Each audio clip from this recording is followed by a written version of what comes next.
வணக்கம். Doctor J S. Rajkumar பேசுகிறேன், சென்னையிலிருந்து. பாஜக மருத்துவ பிரிவுடைய மாநில செயலாளர். இந்த விசாலமான ஒரு கோயில் இடம், விஸ்தாரமான வளாகம், தியாகராஜ சுவாமியுடைய வியக்கத்தக்க உருவம். இங்கே நான் திருவாரூரில் தியாகராஜ சுவாமி கோயிலுக்கு முன்னால், சன்னிதானத்துக்கு முன்னால் இருந்து பேசிகிட்டு இருக்கேன். கஷ்டமாக இருக்கு. அவ்வளவு பெண்களும் ஆண்களும் வந்து தேவாரமும் திருவாசகமும் ஓதுற ஒரு இடம்.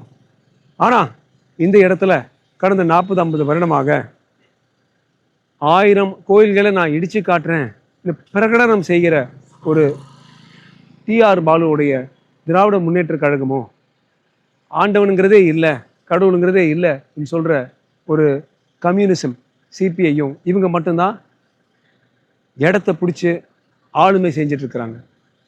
என்ன ஆச்சு நம்ம ஹிந்துஸ்க்கு?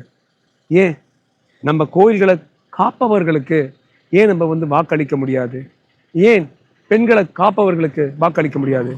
பாஜகவோட சார்பில், அதிமுகவுடைய சார்பில், தேசிய ஜனநாயக கூட்டணியுடைய பிரதிநிதியாக சந்துரு அல்லது சந்திரசேகர், கோவி சந்திரசேகர் இப்போ திருவாரூரில் நிற்கிறாரு. முதல் முறையாக களத்திலிருந்து நாம் கேட்பது, அவர் நல்லா மேலே வந்துட்டுருக்காரு, 1 லட்சம் ஓட்டாவது இது வரைக்கும் எடுத்திருப்பாங்க.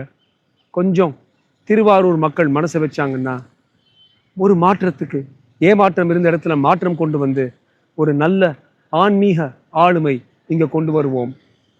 திருவாரூர் மக்களுக்கு நான் வந்து கைகூப்பி பாதம் தொட்டு கேட்பது, சந்துரு அல்லது கோவி சந்திரசேகரன் சொல்கின்ற நமது வேட்பாளருக்கு தயவு செய்து உங்களுடைய வாக்கை அளியுங்கள்.